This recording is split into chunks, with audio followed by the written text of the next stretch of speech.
सहीहुल मुस्लिम अंदर मेरे तुहाडे मुर्शद पाक ने फरमाया, आप फरमाते ने अल्लाह पाक पूरे साल अंदर कोई दिन ऐसा अजमत वाला है ही नहीं जिस दिन सब तो ज्यादा अपने बंदियां नू जहन्नम तो आजाद करे। अगर कोई दिन ने जिस दिन अंदर अल्लाह अपने बंदियां नू जहन्नम तो आजाद करते ने, वो दिन केड़ा है? यौमे अरफा दा दिन है।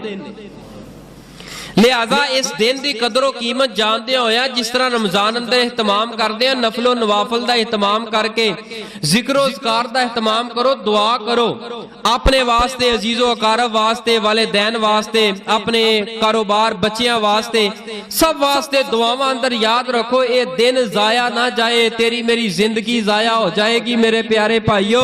अगर यह दिन असा बाजारा अंदर शोरो गुल दे अंदर गुजार छड़िया और अपने कारोबार अंदर गुजार छड़िया, इस दिन की कदरो कीमत अहमियत इस कदर ज्यादा है, 2 साल दे गुनाह भी मुआफ और एडवांस 1 साल दे पता नहीं करने ने जिंदगी है या नहीं है, गुनाह करना है या नहीं करना, बाकी जिंदगी है या नहीं है, और एदे नाल नाल जहन्नम तो आजादी। मेरे प्यारे भाईओ, ए तेरा मुकद्दर बदलम दा दिन ने। अगर इस दिन अगर तू जरा अपनी लगोटी कस लवे ना, कमर कस लवे, इस दिन नू जाया ना करी, इस दिन गौर करी कि मेरी जुबान चो किसी का दिल ना दुखे, इस दिन गौर करी मेरी जुबान चो किते ऐसा गलीज जुमला अल्लाह नू नाराज करने वाला ना निकल जाए।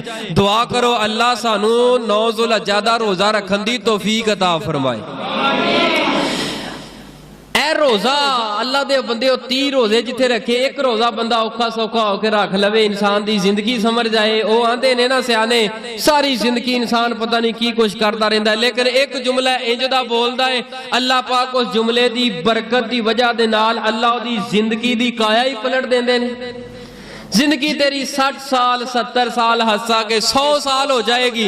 और 100 साल दे अंदर हो सकता तेरा यौमे अरफा दा दिन रब लेखे ला के तेरी 100 साल जिंदगी दे सारे गुनाह नू अल्लाह भुला के पसे पुश्त डाल के तेरी मेरी निजात दा सबब ते जरिया बन जाए।